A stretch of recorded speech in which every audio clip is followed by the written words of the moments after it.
Bonjour, je m'appelle Jean-Jacques Nantel. Si le Québec prend tant de temps à réaliser sa souveraineté en dépit des énormes avantages qu'elle va lui apporter, c'est essentiellement pour deux raisons. La première, c'est parce qu'il a décidé d'utiliser pour la réaliser la démocratie référendaire, ce qui est un système particulièrement long à produire des résultats, surtout dans un contexte d'immigration massive où le petit peuple qui nous contrôle possède tous les outils nécessaires pour convaincre les immigrants que c'est leur intérêt de nuire au Québec. La deuxième raison, c'est parce que le Québec, depuis la conquête de 1760, souffre d'une véritable maladie culturelle. Lorsque les Anglais, en 1763, ont expulsé nos classes supérieures pour prendre leur place, ils ont privé notre société de tous ceux qui étaient habitués à gagner. Ce qui est resté, c'était des paysans, c'est-à-dire des gens qui de tout temps ont été des proies pour les plus forts, étant donné qu'ils sont peu instruits, dispersés, donc mal protégés, et qu'on sait toujours où les trouver lorsqu'on veut se venger d'eux.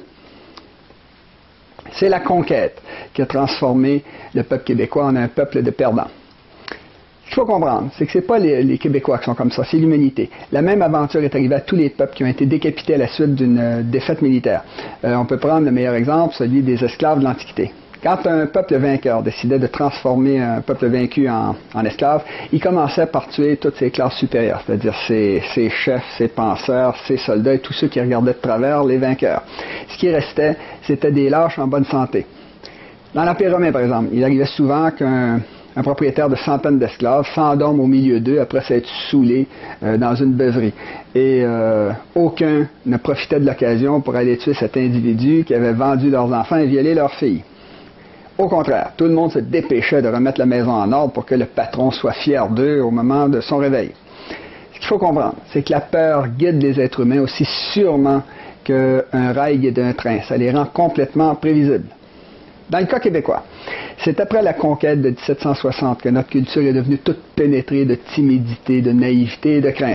Ça a été particulièrement évident du côté de nos chefs, puisque depuis un quart de millénaire, beaucoup n'ont pas été à la hauteur de leurs tâches. Prenez l'exemple des privilèges absolument injustifiables de notre minorité anglophone. Des privilèges qui sont payés avec des taxes prélevées sur la majorité francophone. Pratiquement aucun de nos chefs n'a essayé ou suggéré d'éliminer ces privilèges-là.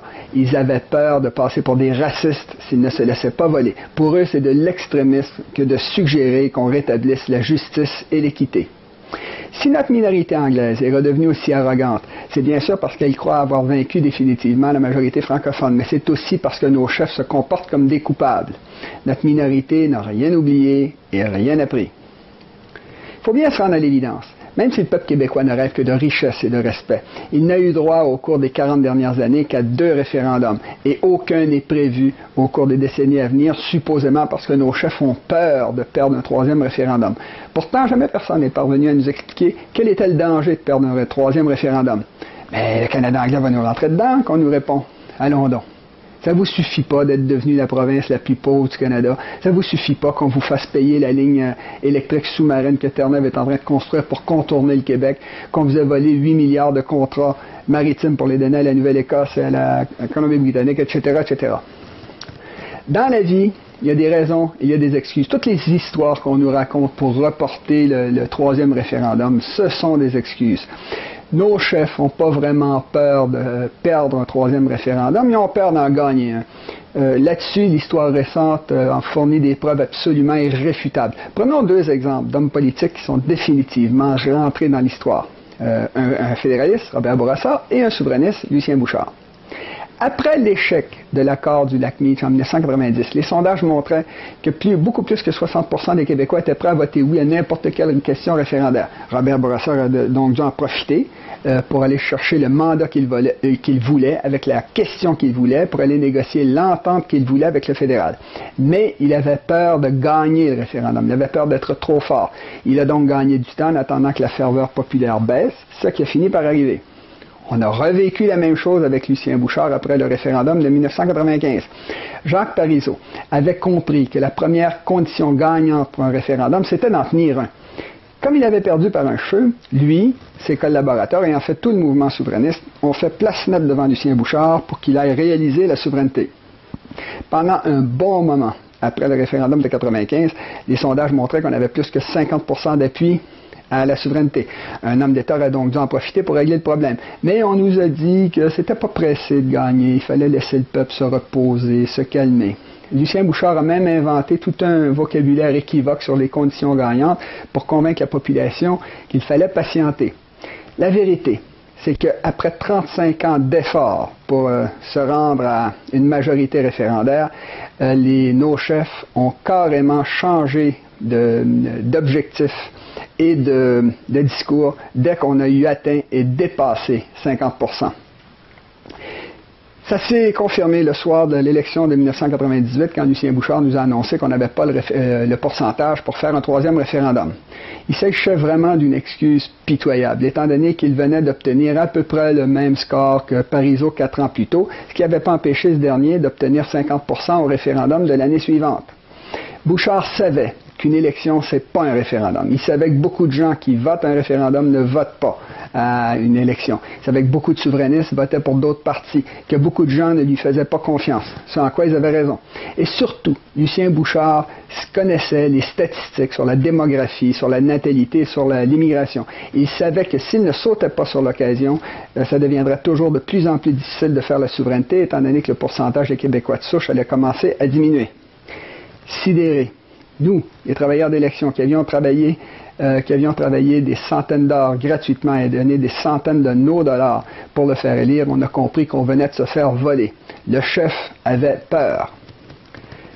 Ça s'est confirmé en 2001 lorsqu'il a donné sa démission surprise au poste de premier ministre, c'est-à-dire peu de temps après que sa pension de premier ministre lui a été assurée. Il y a deux indices clairs sur ce qu'a vraiment fait Lucien Bouchard. Le premier, c'est qu'après sa démission, on ne l'a plus jamais revu dans une assemblée patriotique. Deuxièmement, on ne l'a plus jamais entendu parler en bien de la souveraineté. Tout au contraire. Le pauvre homme qui réalise aujourd'hui les conséquences catastrophiques pour le peuple québécois de sa peur de 1998, essaie désormais de se justifier en se vantant d'avoir obtenu la plus brillante défaite de l'histoire du Québec. Perdant et fier de l'être. L'histoire n'aura pas de mal à le juger, étant donné qu'il a représenté le roc contre lequel est venu se heurter, se briser le mouvement souverainiste et tout le peuple québécois après avoir atteint et dépassé exactement 50%. Comme les faibles sont toujours pauvres, le Québec est par la suite rapidement devenu la province la plus pauvre du Canada. Quant à ses successeurs actuels, ils ont repris son flambeau et ses excuses. La population a parfaitement compris qu'ils avaient abandonné le projet souverainiste pour celui plus payant pour eux de se faire élire et réélire dans une boucle sans fin sans jamais passer à l'action. Ce que je viens de dire, c'est une pure évidence, étant donné qu'ils savent parfaitement que les Québécois de souche diminuent d'1% tous les 18 mois, ce qui ne les empêche pas de se traîner les pieds d'excuse en excuse. Ils ne sont pas méchants, surtout pas si on les compare à leurs adversaires fédéralistes qui, eux, travaillent consciemment au bénéfice du petit peuple d'à côté. Tout simplement, nos chefs actuels ont atteint leur niveau d'incompétence. Si les Québécois veulent devenir un peuple de gagnants, ils doivent se débarrasser de ces chefs-là, de leur stratégie de perdant et surtout de leur culpabilité d'importation.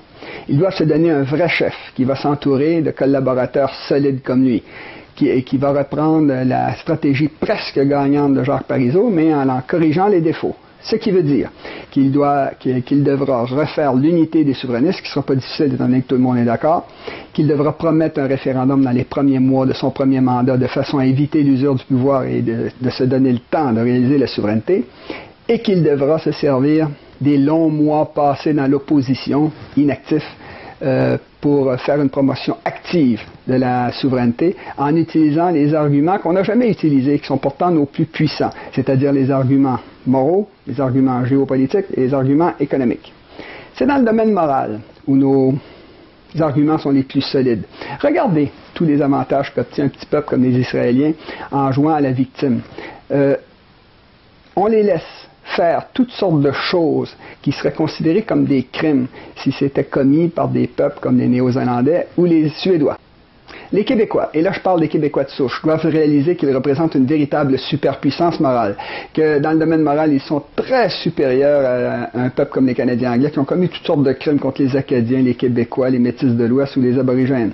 Du temps où ils étaient libres, les Québécois de souche n'ont jamais massacré les Aborigènes qui étaient leurs amis, leurs alliés, leurs clients et leurs fournisseurs. Jamais ils n'ont été en Afrique pour kidnapper des Noirs pour ensuite les obliger à ramasser leur coton. Il n'y a pas de coton au Québec.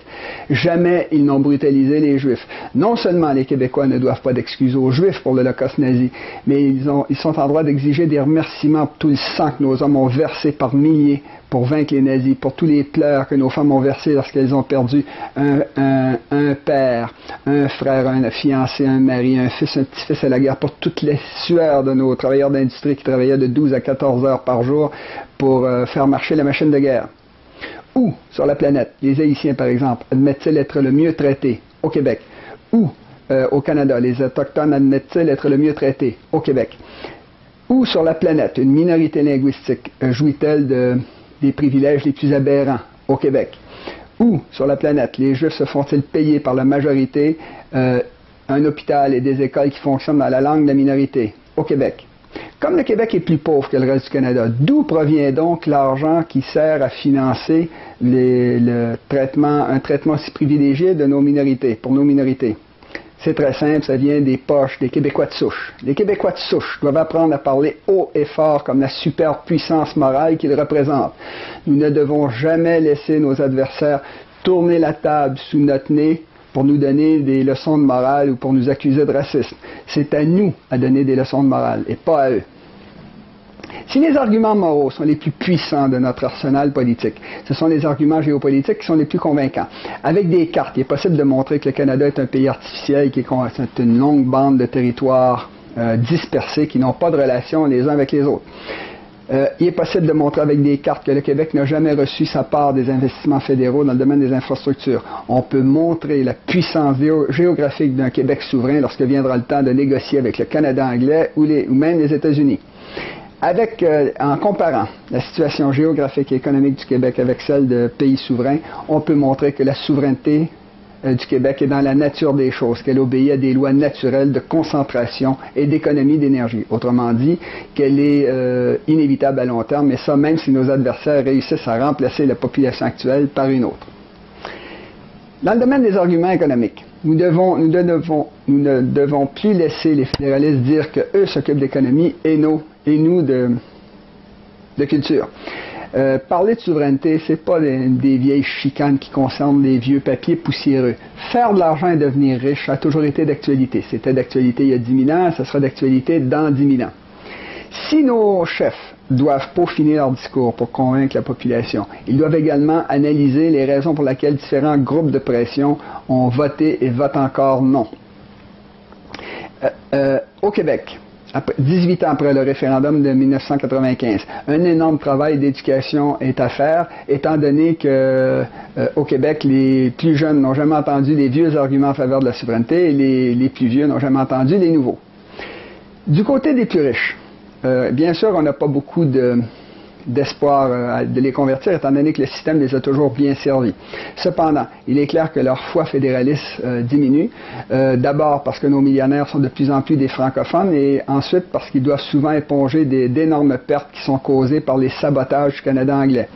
Laurent Baudouin, par exemple, l'ancien président de Bombardier, a dû voir sa foi fédéraliste beaucoup baisser lorsque le gouvernement fédéral a laissé Air Canada acheter des avions chez son pire concurrent au moment même où Bombardier se débattait pour essayer d'éviter la faillite.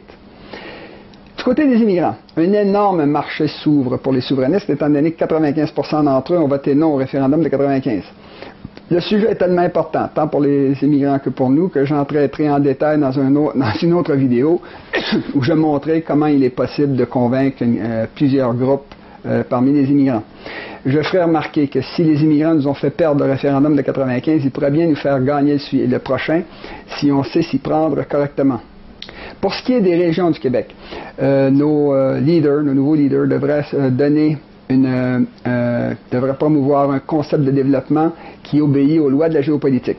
Dans la situation actuelle, la richesse des régions du Québec descend vers Montréal, c'est-à-dire des hautes terres vers les basses terres en suivant les vallées, le courant des rivières, ce qui est normal et naturel. Malheureusement, ce système naturel vient s'en superposer à un autre qui est complètement artificiel et contre nature, qui fait remonter la richesse du Québec et de Montréal vers Ottawa et Toronto. En faisant la souveraineté, nous allons rétablir le courant économique normal qui va faire descendre la richesse des hautes terres de l'Ontario vers Montréal avant de se diriger vers les océans du monde en suivant le fleuve Saint-Laurent. Nos leaders devraient également se donner pour politique d'investir massivement dans les régions de façon à ce que la richesse du Québec ruisselle sur tout le territoire en enrichissant tout le monde au passage.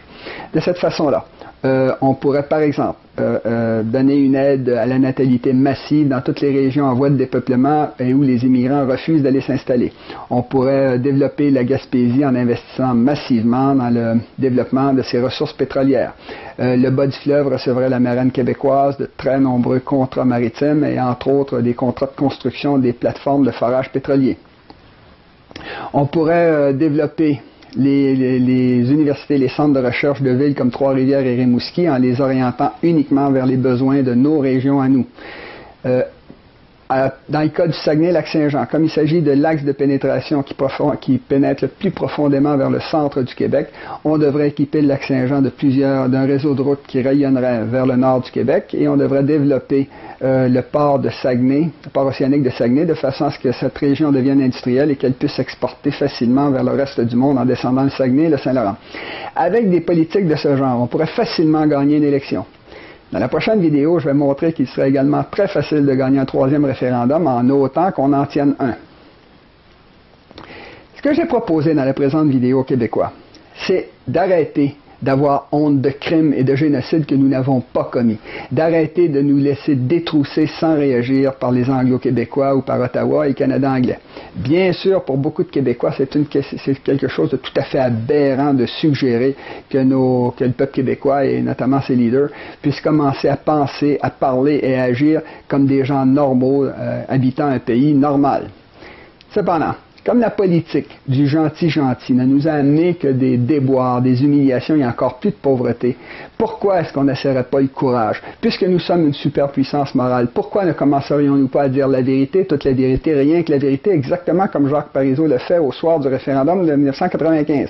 Pourquoi, pour changer, ne nous comporterions-nous pas comme des gagnants? L'alternative, c'est de continuer à perdre et à s'appauvrir. Comme d'habitude, je vous encourage à distribuer cette vidéo largement dans vos médias sociaux. Entre-temps, je vous dis à la prochaine.